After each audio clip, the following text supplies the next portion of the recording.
Islamic World HD 4K YouTube channel. Please subscribe. اللهم بارك على محمد وعلى آل محمد كما باركت على إبراهيم إنك حميد وعلى آل إبراهيم مجيد. إنك حميد مجيد. أعوذ بالله من الشيطان الرجيم. بسم الله الرحمن الرحيم. فإذا ركبوا في الفلك دعوا الله مخلصين له الدين فلما نجاهم إلى البر إذا هم يشركون. بس جس وقت وہ سوار ہوتے ہیں کشتیوں میں پکارتے ہیں اللہ پاک کو خالص کر کے اس کے لیے پکار، پس جب ہم نجات دیتے ہیں ان کو خشکی کی طرف اچانک وہ شریک کرنا شروع کر دیتے ہیں۔ مکے کے مشرکین کی عادت تھی کہ جب کوئی مشکل وقت پیش آتا تو پھر اللہ پاک کو پکارتے تھے۔ 360 بت تو انہوں نے بنا کے رکھے ہوئے تھے کہ یہ بارش والا، یہ فلانے کام والا، فلانے کام والا، لیکن وہ بھی خدا کے منکر نہیں تھے، اللہ تعالیٰ کے منکر نہیں تھے۔ وہ اللہ تعالیٰ کو مانتے تھے، کہتے تھے کہ بڑے بڑے کام اللہ پاک کرتا ہے، چھوٹے چھوٹے کام یہ ہمارے بزرگ کر لیتے ہیں، یعنی خدا کے منکر نہیں تھے۔ قرآن پاک میں مکے کے مشرکین کی ایک بات کو ذکر کیا، فرمایا کہ ما نعبدهم الا لیقربونا الی اللہ زلفیٰ۔ ان سے پوچھا گیا کہ تم کیوں عبادت کرتے ہو ان بتوں کی؟ تو وہ کہتے تھے ہم ان کی عبادت نہیں کرتے، ہم تو ان کے سامنے سجدہ اس لیے کرتے ہیں کہ تاکہ یہ ہمیں اللہ کے قریب کر دیں، اس لیے ہم سجدہ کرتے ہیں ان کے سامنے۔ جیسا کہ آج کل کے مشرک کہتے ہیں میاں بزرگوں کے بغیر خدا نہیں ملتا ہے، ہماری ان کے آگے، ان کی رب کے آگے، ہاں جی ہماری رب سنتا نہیں ہے، ان کی ٹالتا نہیں ہے، اس لیے ہم ان سے مانگتے ہیں، یہ خدا سے مانگتے ہیں۔ حالانکہ اللہ رب العالمین نے فرمایا کہ اے میرے بندے، جب بھی تمہیں کوئی پریشانی آئے تو مجھ سے مانگو، مجھ سے دعا مانگو، میں تمہاری دعاؤں کو قبول کروں گا۔ فرمایا اجیب دعوت الداعی اذا دعان، میں قبول کرتا ہوں تمہاری دعا کو جب تم دعا مانگتے ہو۔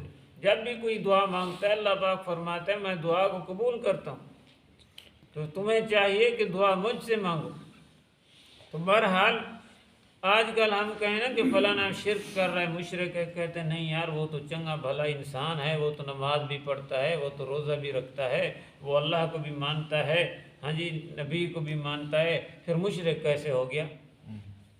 مکے کے مشرک بھی اللہ کو مانتے تھے، وہ بھی نمازیں پڑھتے تھے، صدقے خیرات بھی کرتے تھے، حج عمرے بھی کرتے تھے، لیکن پھر بھی اللہ کا قرآن ان کو کہہ رہا ہے کہ وہ مشرک ہیں۔ وہ اسی لیے کہ وہ اللہ کی صفات میں دوسروں کو شریک کرتے تھے کہ اللہ بھی کچھ کرتا ہے اور اسی طرح ہمارے بزرگ بھی کچھ نہ کچھ کرتے ہیں، جیسا کہ آج کل کے مشرکین کا عقیدہ ہے۔ یہ بھی ایسے کہتے ہیں کہ اللہ پاک بھی کرتے ہیں، ہمارے بزرگ بھی کچھ نہ کچھ کر لیتے ہیں، تو یہی تو شرک ہے۔ اللہ تعالیٰ اپنی ذات اور صفات میں اکیلا ہے، وحدہ لا شریک ہے۔ اللہ نے اپنے اختیار کسی کو نہیں دیے، اللہ نے اپنے اختیارات صرف اپنے پاس ہی رکھے ہیں، اللہ کے اختیارات کسی کے قبضے میں نہیں ہیں۔ بس مشکل کشا بھی صرف اللہ، نفع نقصان کا مالک بھی صرف اللہ، بیٹے اور بیٹیاں دینے والا بھی صرف اللہ، بیماریوں کو ختم کرنے والا بھی اللہ۔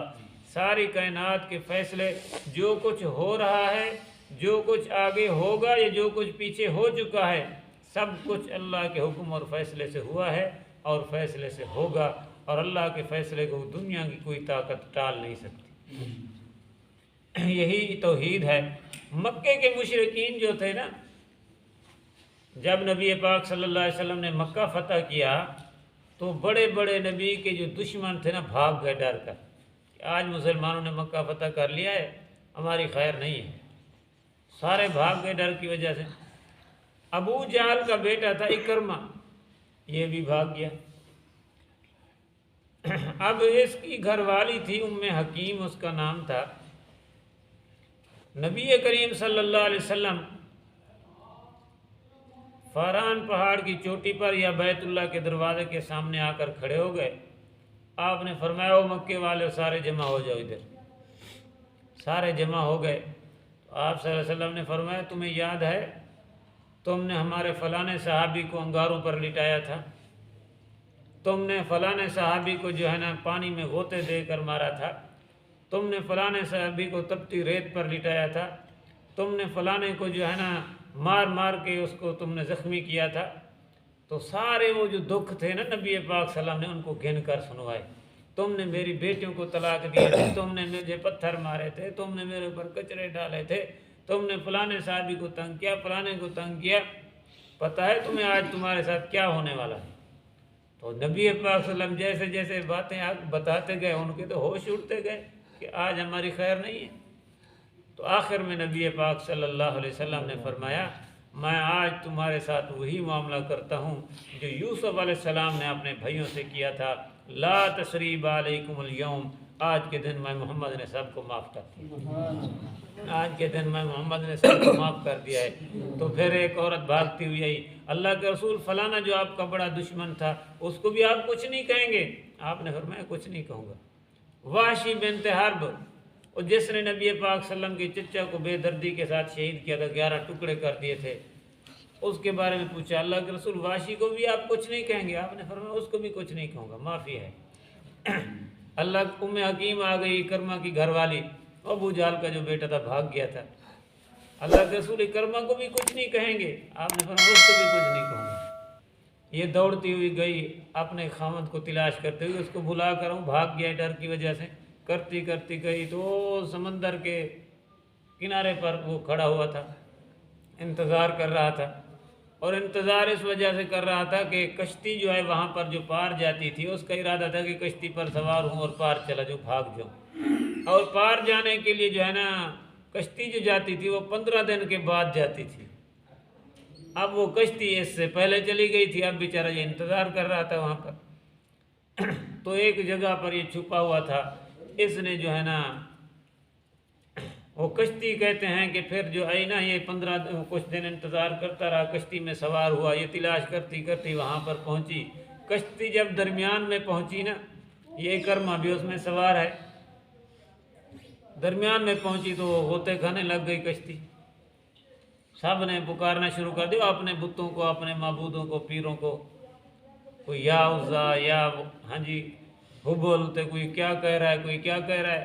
ملا نے کہا اب یہ تمہارے حبل مبل کچھ نہیں کریں گے، اب ان کو جو پتھر تم نے خدا بنائے ہوئے ہیں یہ یا حبل غسنی یا عزا غسنی، یہ اب کچھ نہیں کر سکتے، اب اللہ کو پکارو، اب بچائے گا تو اس مشکل میں اللہ ہی بچائے گا، تمہارے یہ بت اب کچھ نہیں کر سکتے۔ اکرمہ نے کہا اگر یہ میرے خدا کچھ نہیں کر سکتے تو میں ان کو ابھی سمندر میں ڈال دوں گا، جو یہاں پر کچھ نہیں کر سکتے تو باہر ہمارا کیا کریں گے، یہ تو باہر بھی تو ہمارا پھر یہ کچھ نہیں کر سکتے۔